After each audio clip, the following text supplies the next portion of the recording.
Ketertarikan Sahar mengurusi sampah bermula saat ia masih bekerja sebagai jurnalis. Saat itu Sahar beserta sejumlah pegiat lingkungan mengajak ribuan anggota TNI, polisi dan warga bekerja bakti membersihkan kanal di Makassar. Saat itu kondisi kanal sangat memprihatinkan. Sekitar 14 km kanal sudah menjadi tempat sampah. Dari urusan bersih kanal itu, Sahar mulai berpikir tentang mengedukasi warga membersihkan lingkungan tempat mereka tinggal. Pemikiran ini juga tak lepas saat ia banyak melihat kondisi lingkungan di banyak pemukiman. Ia akhirnya menemukan cara untuk menggugah kepedulian warga, diantaranya lewat bahaya sampah bagi kesehatan.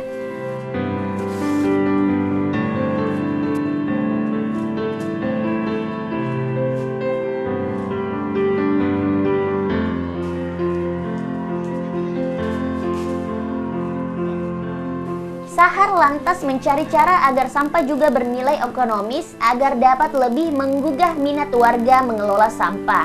Itulah yang menurutnya menjadi cikal bakal terbentuknya Bank Sampah di Makassar. Seiring waktu, berkutat dengan sampah lebih dari 7 tahun membuat Saharudin Ridwan kian dikenali lewat bank sampahnya. Menghabiskan waktu keluar masuk pemukiman, lorong perkampungan kumuh, berdiskusi di teras sempit, di pinggir jalan dan kanal hingga hotel berbintang menjadi rutinitasnya. Bapak 4 anak ini bahkan nyaris tak kenal lelah menghabiskan waktu untuk terus mengedukasi warga agar mau memperlakukan sampah dengan bijak. Bagi Sahar, tempat pembuangan akhir hanya memindahkan persoalan sampah. Meski awalnya sulit, akhirnya secara perlahan, bank sampah yang dirintisnya mulai berbuah.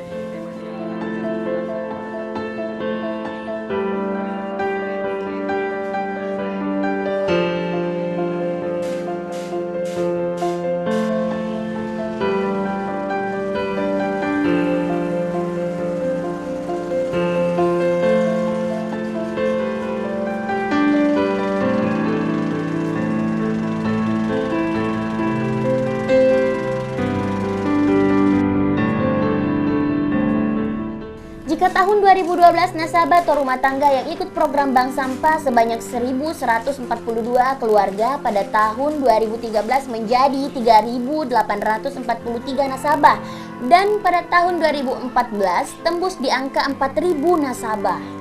Titik bank sampah di tingkat rukun warga yang semula hanya belasan kini telah lebih dari 100 lokasi. Reduksi sampah kering ataupun organik juga meningkat dari ratusan kilogram menjadi ratusan ton.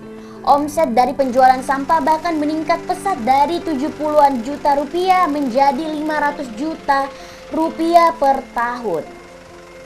Pada akhirnya, jumlah bank sampah terus bertambah. Di setiap RW yang terdapat bank sampah, warga lantas terbiasa mengumpulkan dan memilih sampah, membuat kompos untuk sampah organik dan menjual pada pengepul atau pengelola bank sampah untuk sampah non-organik seperti plastik, kertas, dan bahan lainnya. Uang penjualan sampah kerap tak langsung diambil, tetapi hanya dicatatkan dalam buku, seperti tabungan. Saat ini, bank sampah di Makassar tak lagi sekedar menukar sampah dengan uang, tetapi sudah menjadi tabungan yang setiap saat bisa diambil. Di sejumlah bank sampah, warga bisa menukar sampah dengan beras, kebutuhan pokok atau diambil saat anak butuh uang sekolah atau ada keperluan mendesak.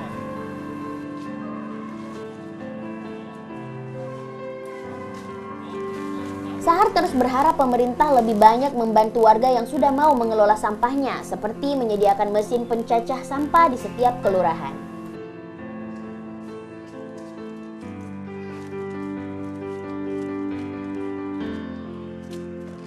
Program CSR-nya, dan waktu itu memang saya membuat program kerjasama dengan Pangdam, kerjasama dengan almarhum Pak Oni Gapa, ya, pimpinan Bank Penin. Waktu itu ada kegiatan yang saya buat, ya, masih menjadi jurnalis. Kegiatan itu namanya bersih kanal. Jadi 14 km kanal waktu itu kita kerja bakti, ya. 2017 tentara diturunkan dan waktu itu memang tidak ada biaya anggaran, dan waktu itulah yang menjadi hal utama kenapa tiba-tiba saya terjun ke dunia itu, karena melihat bahwa sampah ini berkaitan dengan kepedulian.